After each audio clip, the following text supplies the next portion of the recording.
Tonight, my guest is Michelle Lang, Executive Director, Operation Honor, Rural Salute. This is a new nonprofit that she recently founded. She has a profound connection to the challenges faced by rural veterans transitioning back into civilian life. She was born and raised in a small town in Pennsylvania. She witnessed firsthand the obstacles that her husband, Chris, a former Army serviceman, encountered upon returning to civilian life. Inspired by their personal struggles and the realization of security of accessible resources for veterans in rural areas, Michelle and Chris founded Operation Honor, Rural Salute. The nonprofit is dedicated to guiding veterans to essential resources, fostering community support, and ensuring that rural veterans are empowered to leading fulfilling lives.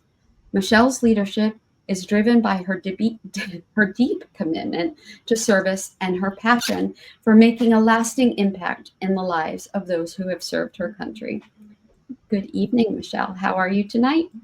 I'm good. How are you? I am doing very well despite the technological difficulties that seem to be pounding me from all directions. That's okay. It's been one of those weeks, so it's It all right. really has been. And you know what? I learned today from someone I work with who helps me with my own social media that Facebook shut down today or was glitching and Instagram. And so I think it's not just me. So I'm going to go ahead and take that. Yeah, no, it's definitely not. It's everything else. I agree. I'm Thank gonna you. do I'm next going to too. talk to you more often, actually. Are you available, maybe every hour? Yeah. Well, I mean, my sisters think I am, so Okay. just, That's about we'll just right. add you in the queue. It's fine. Yeah. Okay. Well, so tell me this. You and I met at a resource fair about a month ago. I was fortunate enough to have you next to me as you watched my son run a booth. And this was a most interesting evening because it was his first time doing this with me. And when I would walk away for a few minutes, he would take over and say some interesting things to people about who I am and what my history is. And I will tell you, leaving a 13-year-old boy who's heard things that his mom has said on bad days, maybe not necessarily the best thing to do. Humorous, but yeah, no, I'm Memorable. yes, memorable indeed. But no, I did have the privilege of meeting you and learning about your organization, and it was going to be launched that Friday. So why don't you tell me a little bit about that and how it went and everything else? Yeah, so well, let me back it up. Operation Honor Roll Salute just rebranded. So we rebranded in June. So this has been a long time coming because I started in 2021 under Veteran Help Point. And then through our different events and everything like that, I realized that it's really the rural population that I've been trying to target this whole time. So we just went all in. So we rebranded in June and then quickly kind of picked up pace in the rural veteran space because it's not really like a term that people have talked about a lot. So I think it was the 18th of November, we launched our online community for rural veterans and their families. And I mean, right away, I think whenever we opened the doors, we had like 40 people in there. Um, and it's been picking up engagement. So we have different groups in there where we have a general group where we post about, it looks very similar to Facebook. So you have different groups that you can join within there. So once you get admitted into the group, then there's the general forum that you can be a part of. And that's like, um, I don't know, funny stories, memes, videos, mental health tips. And those are given to us by, um, I want to say, I think he's a counselor. I think he's a counselor in training. Anyway, a Marine veteran who works with other veterans. He actually used his experience to go get his counselor degree. He gives us those tips. We have travel tips, all sorts of things in the general forum. And then we have a homesteading forum. We have a military financial wellness, VA loan and real estate one, a millennial rural veteran group, And then we're going to add a couple more groups later on down the road. But yeah, it's just a bunch of information that is kind of hard to find. We're making it easier to find for people and easier for them to just have a community with people that really, really get them. Okay. And do you have is there a live meeting, or is this completely online? So it's our online community, and then once a month we're looking at having a live event in there. So live education, like have somebody talk about benefits for an hour, and that would be like a live thing. Have somebody talk about homesteading. Have somebody, you know what I mean? So there will Yeah. be constantly live, and then eventually, work with some people to do live hiring fairs and things like Excellent. that. Um, And are you physically located in one place? Well, my husband's at Fort Liberty, so we're here in North Carolina, and we have some events lined up in 2025. We're focusing more on North Carolina next year, just because this is the second highest rural veteran population in the United States, followed by Texas. Here in North Carolina, which I guess I wasn't super surprised to learn, but I didn't really realize that until we started doing this work. It is. I've realized that too. There's a couple other leaders in the service organization world that I've spoken to, and I was actually surprised to learn that as well. But yeah, you're among good company, and you probably know that. That's why we started this here, because I was like, Yeah, there's no better place to do it than when Fort Bragg at the time, Fort Liberty now. But I mean, there's a ton of great people down here. I mean, all the resources that you could think of to help you start a business, start a nonprofit. You just have to start asking. And it's that's why, like, whenever you're in a rural area, it's like, who do you ask? Who do you talk to? I have learned so much in starting GenVETS. I feel like I've probably made every mistake in the book. I don't feel like, I know I have. I'm just being kind to myself because I've already made so many mistakes tonight. I used bomb.com. Yeah. What did you say? But that's okay. Oh no, it's really not. There's a couple things I've done, but I'm gonna have to go hate myself in the mirror like a lot. And I hope, if my college age kids like watch this, they're gonna make fun of me. And there's others who are listening that are gonna mock me incessantly for the next however.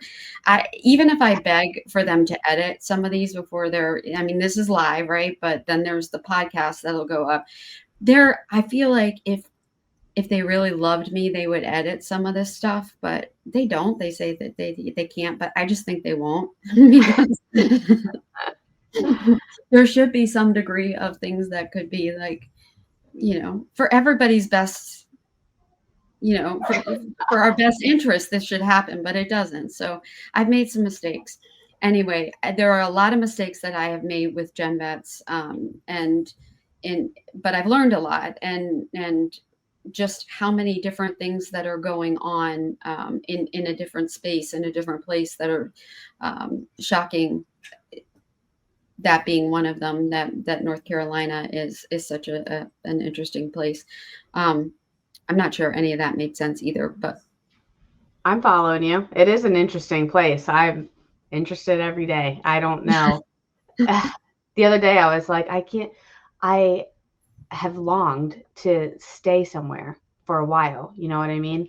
And the other day I realized that this house that we're in right now, this is the longest we've lived somewhere.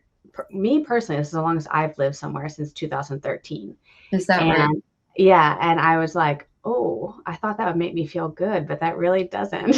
Ah, you're a true military wife, right? Yeah, I don't know if it's the area. I'm a mountains and lake girl, Oh. and this whatever I live in out here it's not it. Um, Now, your husband is still active duty, correct? yeah, so now he's active duty reserve. Okay. All right. So are you guys finished moving around, or? I mean, to be determined. It just, you never know. He's Wanderlust. hoping that he can stay here for the remainder of his career with what he wants to do. I guess he wants to switch MOS again. I don't know. I truly am along for the ride, and I just make it work wherever we go. He's just everywhere. He's everywhere. Well, when I spoke to you first, what intrigued me about the way that you spoke about rural vets is, or rural salute. I apologize. How do you refer to the organization for short? Operation Honor. Operation Honor. So that's how I'll say it. Operation Honor is that you seem to be traveling around. You were talking about events that you had planned, and I thought to myself, how is she doing it? Because I know that I have. I'm still sort of. I have an advisory board. I'm working on more carefully, developing my board, and I have big ideas. My board is, or my officers are actually sort of scattered. Like my number two is all the way in Hawaii, and if I am, sort of all the time, he is the antithesis of me. He is calm. He is organized. He's Obi-Wan Kenobi, and just honestly, he's military, and he will sit me down and say, "Now, I want you to think about what you did. I want you to think about and reflect on." And I'm like, "Okay." and puts everything in perspective. But so when I think about the organization and what our goals are and what the mission is and how to accomplish those things, it is both local and national, but getting all of those things accomplished, I find it difficult sometimes to answer how to do those what.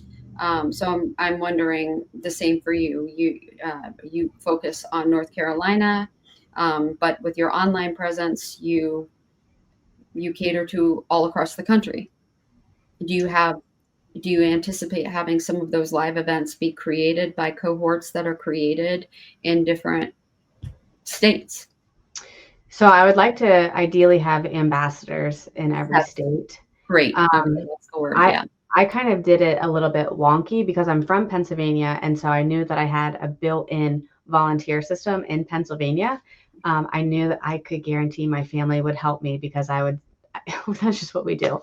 Um, Yes. so I do a lot of my events in Pennsylvania to start, and it wasn't until I've shown up to like resource fairs and stuff down here in North Carolina, and kind of network behind the scenes a lot down here. But I've never done my own event, and I have some board members now that are in North Carolina, and they've really encouraged me to like, hey, the one board member is like, hey, I really want to get stuff done in North Carolina, um, really pushing that. And I agree, this is prime place to do that because of the large rural veteran population. They need these resources, and just like this population is sort of unloved. So an opportunity to get on to love this population down here, in rural areas with rural people. Word of mouth is everything. And that spreads like wildfire. So what's your number one priority as an organization? So we have a couple different pillars, and we're kind of doing everything at the same time. So number one, the top three priorities really. One is our resource database, which we started out with Veteran Help Point building a really robust resource database where I was pinpointing on maps every small local nonprofit that could help somebody in their own backyard. So I was really scouring the country. And that was a lot of work. Now we've changed it to a smaller group of resources, and the way that we present them allows there to be a little bit of a thread of trust built up before somebody goes and uses that resource. So we're doing it a little bit differently. We're thinking about our demographic a little bit differently. And then we have the community where we can really get that good, solid information from subject matter experts to this community. And then our third pillar is our in-person events. So long-term goal is to do an Operation Honor event in each 50 state every year, once a year. Last year, in June, we did a 2-day festival, and we're doing that again in June in Pennsylvania. We're going to do another one in North Carolina in September, and then adding a couple more events that are smaller, more fundraising focused in 2025. What do you see as the biggest obstacle for rural veterans? Is there one particular thing that separates them from the other population? Is there? Distance is the number one. Just physical isolation. So a lot of the people I talk to, especially among the older veterans, transportation is an issue. Like they just can't get to their doctor's appointments even if they wanted to. So that's an issue, number one.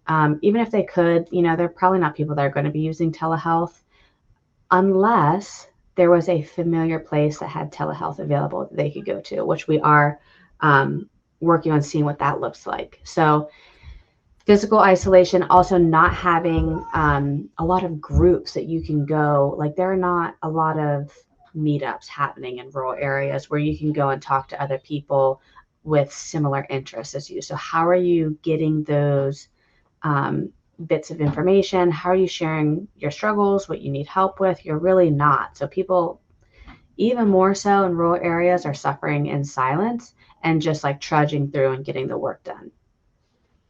So when you say they transportation and that they wouldn't use online virtual appointments, does that include VA appointments that they don't use? Is it why is that? What is the holdup there? The older population they don't know how to do it. I mean, we had QR codes at our event and people didn't know how to use them. Yeah. And that's just like, we're always behind the times in rural areas. It's a much slower, simpler life. And that's sort of one of the reasons why I love rural areas. Mm-hmm. And I think that's a really big misconception where people get things like, oh, people in the rural areas, country folk, they're stupid. And it's like, not at all. They are some of the smartest people that you've ever met. I mean, they could look at a machine and they could tell you how to take it apart and put it back together, fix it. I mean, somebody that was born in the city is not going to know how to do these things. It's very different. It's just, there's some things they just can't be bothered with.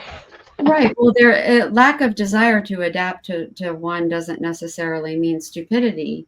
It's a priority. It's a mental state. There's a lot of that. That's a different conversation, but I understand.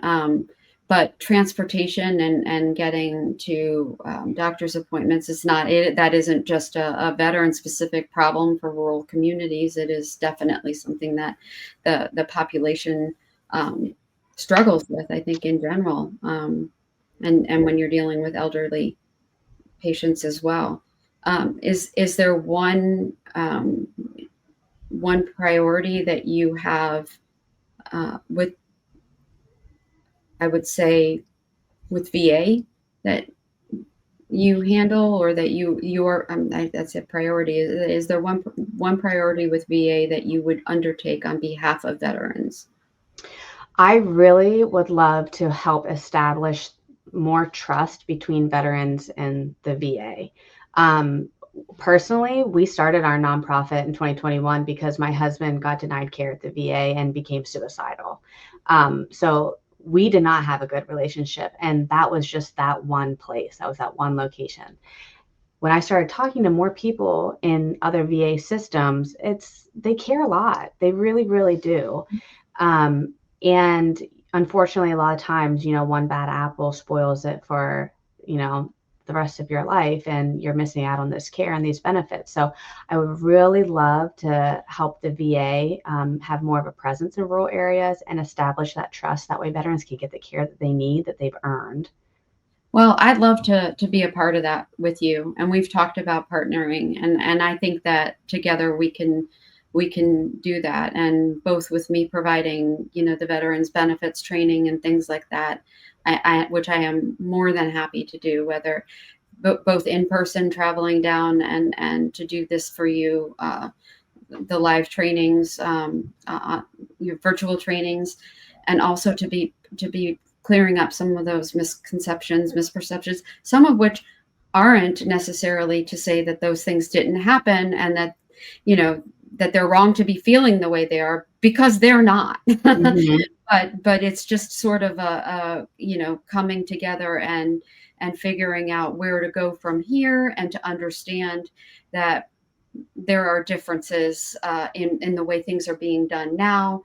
And like I've said before, both parties need to understand where mistakes have been made and where things can be improved. And I know that the agency is absolutely willing to listen and to understand where that has happened before. And I'd like to be part of that solution with you. So I thank you very, very much for being part of this conversation tonight, and look forward to working with you again in the future. And please keep me posted, us posted. You're welcome. Please come back again to talk about things as they come up. And Yes, absolutely. okay, well, have a very happy holiday season, and I look forward to talking to you soon. Yeah, Off. you as well. Thank you. Have a good night. See ya. Bye.